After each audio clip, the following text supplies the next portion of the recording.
अस्सलाम वालेकुम दोस्तों, कैसे हैं? सभी अच्छे होंगे और अच्छा ही रहना चाहिए। मैं हूं आप सबका भाई इम्तियाज़ रज़ापुर नवी। दोस्तों, मैं आपके खिदमत में हाजिर हूं।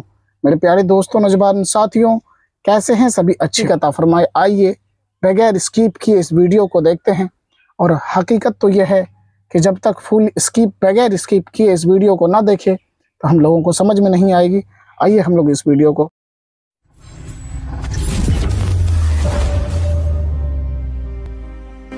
क्यों मेरे पीछे पड़ी हो? छोड़ो ना मुझे, खत्म करो बात। जाओगे सब मेरे पीछे पड़ी क्यों हो बार बार?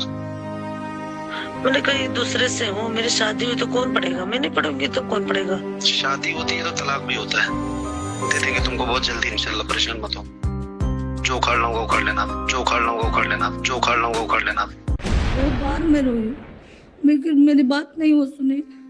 बोले कि मैं तुम्हें तलाक दूंगा, कभी भी दूंगा। काबा शरीफ से बोले, मेरे पास ऑलरेडी रिकॉर्डिंग भी है। बोले दूंगा तो दूंगा, लेकिन मैंने कहा कि मेरे 3 बच्चे कहाँ जाएंगे? अगर तलाक दोगे तो हम कहाँ लेके जाएंगे? बोले मेरे बच्चे दो। तो मैं बोली कि कोई माँ नहीं रह पाएगी बच्चे बिना। लेकिन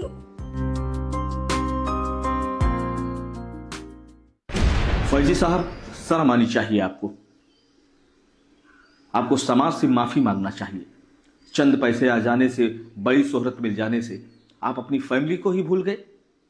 आप अपनी उस बीवी को छोड़ दिए जो 3 बच्चों की मां है। दुनिया आपको क्या समझ रही थी और आप क्या निकले? नहीं, कोई लड़ाई नहीं हुई थी।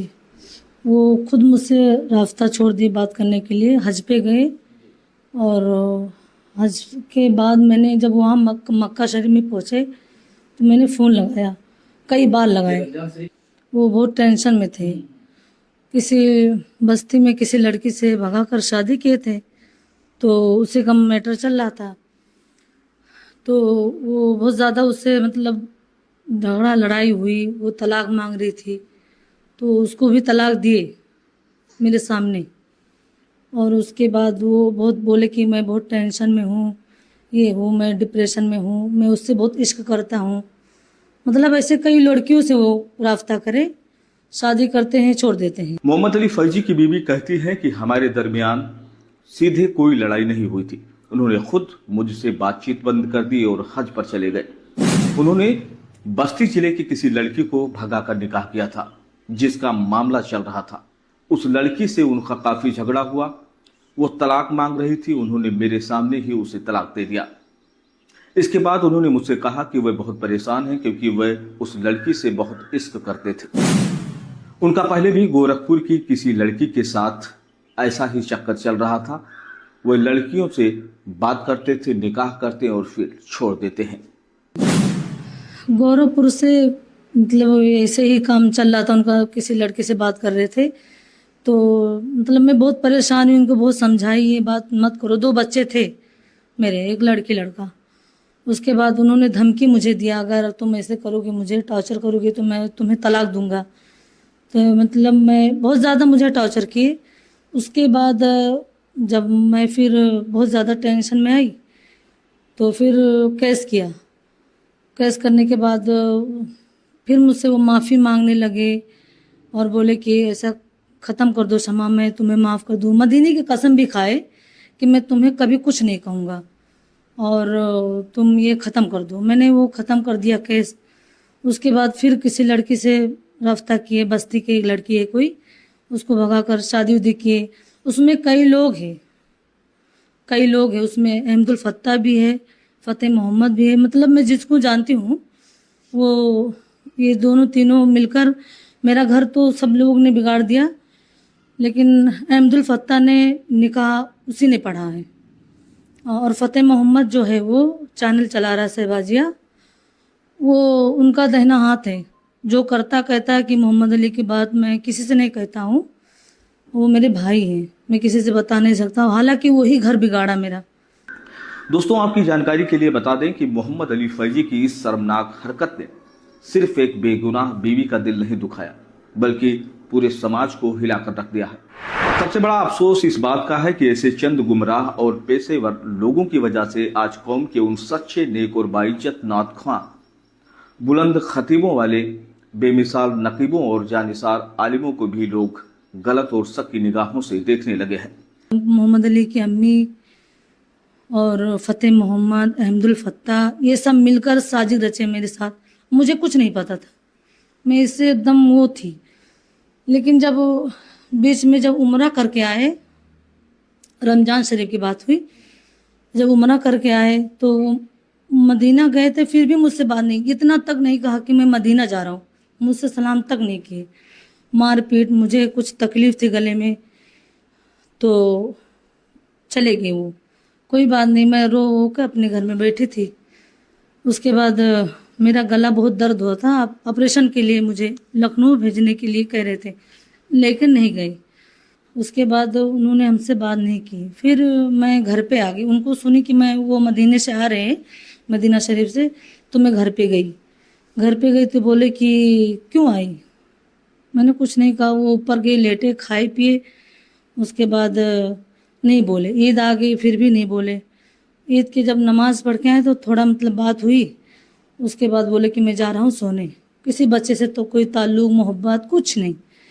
और वही सी लड़की का मैटर कोई था, वो जहाँ बस्ती की लड़की थी, तो वो उससे निकाह किए थे। फिर उसके बाद वो लड़की खुद शादी कर रही थी, कहीं शादी कर रही थी, तो ऐसे से बात होने लगी। बताया, फ़तेह मोहम्मद ने बताया कि वो लड़की दूसरी शादी कर रही है और तुमसे ऑलरेडी निकाह हुआ है।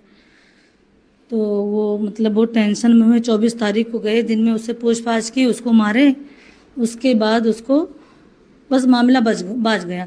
उसके बाद लड़की ने मुझे फ़ोन किया कि मोहम्मद अली ने मुझसे ज़बरदस्ती शादी कर रहे हैं मुझसे, और शादी का अगर उनको बचा लो, उनका मतलब बहुत कुछ मुझसे बात बताई। मैंने उनको फ़ोन लगाई कि ऐसे ऐसे लड़की ने बात मुझसे कर रही थी, क्या बात है, कोई मैटर है? बोले नहीं, तुमको आऊँगा तब बताऊँगा। उसके बाद आए, बोले मैं उससे शादी किया हूँ। फिर मतलब वो लड़की बहुत जिद की कि मुझे तलाक दो, तलाक दो। हालांकि वो मुझे मेरे सामने ही तलाक दिए, उसको तलाक दे दिए। उसके बाद बीच में कोई फ़ोटो वायरल हुई थी, गोरखपुर की कोई लड़की थी, पहले वाली लड़की। हाँ, तो वो जब वायरल होने लगा तो उसके बाद मेरे भाई मुझे टॉर्चर करने लगे, अगर नहीं कहोगे तो तुम्हें छोड़ दूंगा, अपने घर वाले को छोड़ो, मतलब बहुत से बातें की। मैंने भैया से फ़ोन में बात की, भैया ऐसे से कह दो। उन्होंने कवर किया बोल के। मैं भैया से बात करके बताई सारी बातें, तो भैया बोले ठीक है मैं कह दूंगा, इसमें क्या है। हालांकि मेरा भाई कवर किया कि मेरी बहन है, और हमारे साथ बहुत ज़्यादा इन्होंने अत्याचार किए, बहुत मुझे टॉर्चर किए। ये नहीं सोचे। फिर उसके बाद ये सब मैटर चल रहा था, मुझसे बात नहीं कि बोले तुम्हें तलाक दूंगा, धमकी बार बार मुझे दे रहे थे। मैं बोली मेरी कसूर क्या, क्या खता मैंने की, क्या 3-3 बच्चे को मैं कहाँ ले जाऊंगी। मैं ऐसे से बात करके रोने लगी, उससे बहुत रोई, बहुत बार मैं रोई, लेकिन मेरी बात नहीं वो सुनी। बोले कि मैं तुम्हें तलाक दूंगा, कभी भी दूंगा, काबा शरीफ से बोले। मेरे पास ऑलरेडी रिकॉर्डिंग भी है। बोले दूंगा तो दूंगा, लेकिन मैंने कहा कि मेरे 3 बच्चे कहाँ जाएंगे, अगर तलाक दोगे तो हम कहाँ लेके जाएंगे। बोले मेरे बच्चे दो। तो मैं बोली कि कोई माँ नहीं रह पाएगी बच्चे बिना। लेकिन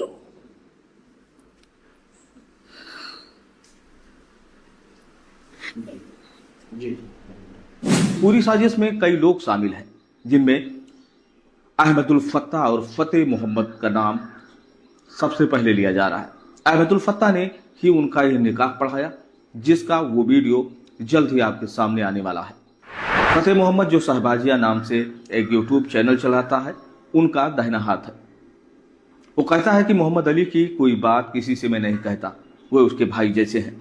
हमारे बहुत ऐसे दोस्त जो हमारे समाचार चैनलों के कमेंट बॉक्स में मोहम्मद अली फैजी की तारीफ करते हैं और कहते हैं कि ये झूठ है, ये खबर सही नहीं है। तो मैं उनसे एक सवाल पूछना चाह रहा हूँ कि अगर आपके बहन बेटी के साथ इस तरह की हरकत होती तो क्या आप खामोश होकर घर बैठ जाते? ऐसे लोगों को कब पहचानेंगे जो सफ़ेद लिबास पहनकर बहन बेटियों की इज्जत के साथ खिलवाड़ कर रहे हैं? पैसे आने के बाद किस तरह से इंसान बदल जाता है। जब उसे इज्जत और शोहरत मिलती है तो सबसे पहले अपने ही लोगों को डसता है। मोहम्मद अली फैजी, अगर आपके अंदर थोड़ी भी इंसानियत और शर्म बची है तो आप पूरे समाज से माफ़ी मांगिए, अपनी बीवी से माफ़ी मांगिए, उस रब्बुल आलमीन से माफ़ी मांगिए जिसने हमें और आपको पैदा किया है। क्योंकि अभी तौबा का दरवाजा खुला हुआ है और इसे बंद नहीं किया गया है। जिन पैसों के बल पे और जिन ताकतों के बल पे आप गुमान कर रहे हैं, वो ताकत चंद दिनों के लिए है। अभी आपके पास वक्त है कि आप अपनी बीवी और बच्चों को अपने साथ ले लीजिए।